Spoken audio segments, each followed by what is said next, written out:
हमारे साथ ज्योतिषाचार्य सावन शर्मा जी है। तो सावन शर्मा जी से बात करते हैं। सावन जी, वर्तमान हालात देश के ऐसे हैं कि कहीं पे विमान दुर्घटना हो रही है, कहीं पे बाढ़ की स्थिति बनी हुई है, और हमारे पड़ोसी जो देश है, चाहे वो नेपाल है, चाहे वो श्रीलंका है, या जो भी अपने देश है, सब में हालात खराब है। कहीं गृह युद्ध है, कहीं युद्ध चल रहा है। तो आपके ज्योतिष गणना के अनुसार ये परिस्थितियां क्यों उत्पन्न होती है, क्या कारण रहता है इनका? सबसे पहले मैं आपके सभी दर्शकों को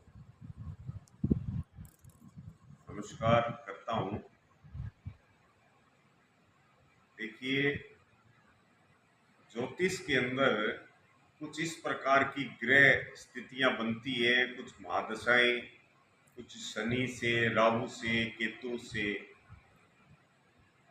जिसकी वजह से पूरी पृथ्वी के ऊपर एक आपदा का माहौल बनता है। अभी शनि जो है वो मीन राशि के अंदर भ्रमण कर रहे हैं, कुंभ राशि के अंदर भ्रमण कर रहे हैं, राहु के साथ कर रहे हैं, मेष राशि पे चल रहा है। तो ये जो ग्रह स्थितियां हैं, ये आम जन को त्रस्त करने वाली, रोग को उत्पन्न करने वाली है और प्राकृतिक आपदाओं को बढ़ावा देने वाली है।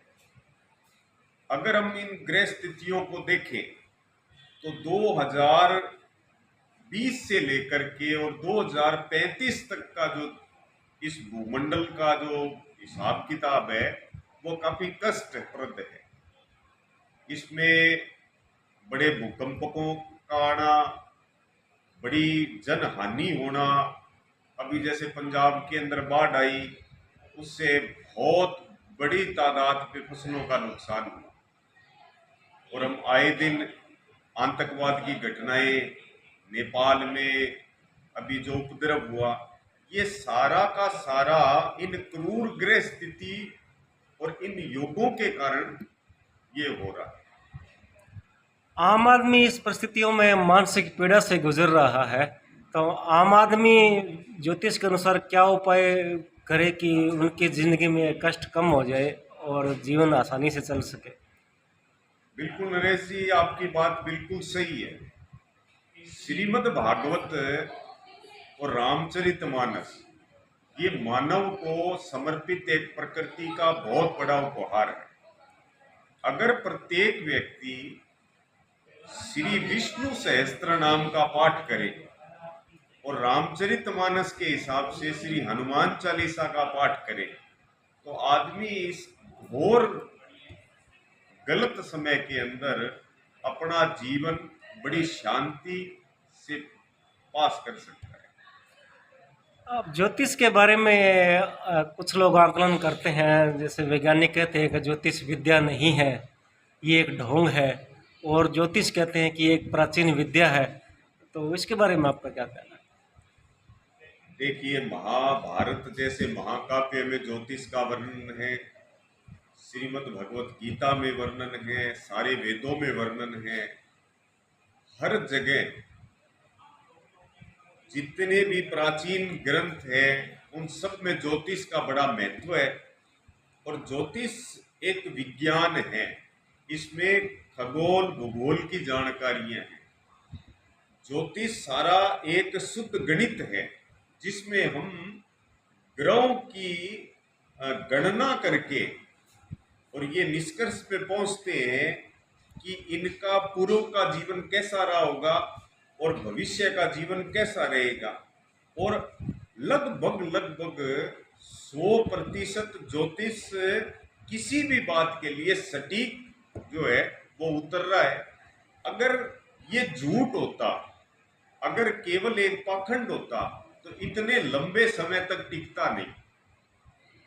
इतने लंबे समय तक चलने का मुख्य कारण ये है कि इस विद्या के अंदर अपना एक महत्व है और एक अपना चमत्कार है।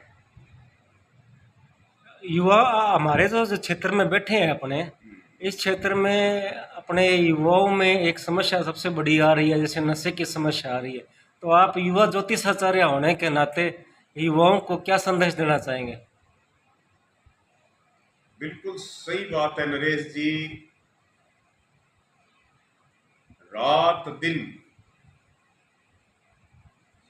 हम अखबार, टीवी, सोशल मीडिया के माध्यम से छोटे छोटे उम्र के अंदर बच्चों को मरता हुआ चारों ओर देख रहे हैं।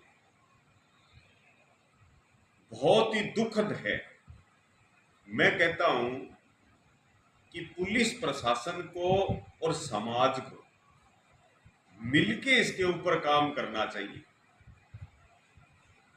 और ये भी एक आपदा से कम नहीं है। जीवन में नशे को रोकने के लिए हमें इसे एक सामाजिक बुराई, एक कुरीति के रूप में देखना चाहिए। जैसे पुराने समय में जो कुरीतियां थी तो सर्वे समाज ने मिलके उनको नष्ट किया, उसी प्रकार इस नशे को हम कुरीति मान करके और सभी समाज को मिलके और पूरी सरकार के साथ कंधे से कंधा मिला के इस बुराई को जड़ से खत्म